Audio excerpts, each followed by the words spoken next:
আপনারা প্রত্যেকেই কিন্তু বিছানায় শোন, অর্থাৎ খাটে শোন। তো আপনারা কি জানেন এই খাটে শুলে খাটের তলায় কি কি জিনিস থাকলে অর্থ সংকট হতে পারে?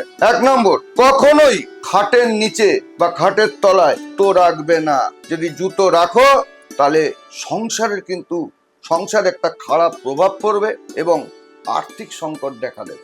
অনেকে আছে, ম্যাক্সিমাম দেখি খাটের তলায় ঝাড়ু রেখে দিল। কখনোই রাখবে না, খাটের তলায় ঝাড়ু রাখবে না।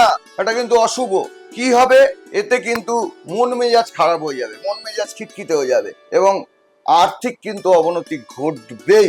অনেক সময় দেখা যাচ্ছে একটা লোহার টুকরো বা হাত দা বা শাবল, লোহার কিছু বা বটি খাটের নিচে রেখে দিচ্ছ, কিন্তু কখনোই করবে না। মরিচা পড়া লোহা বা এমনি লোহা খাটের নিচে কিন্তু রাখবে না, যে খাটে তোমরা শো বা কোনো খাটের তলায় রাখবে না। এতে কিন্তু তোমাদের বাস্তু ত্রুটি দেখা দিতে পারে এবং বাস্তু ত্রুটি তো দেখা দেবেই, তার সঙ্গে আর্থিক সংকট দেখা দিতে পারে। সুতরাং আমার কথাগুলো কিন্তু খুব মূল্যবান, এগুলো মেনে চলো, তোমরা কিন্তু আর্থিক সংকট থেকে মুক্তি লাভ পাবে।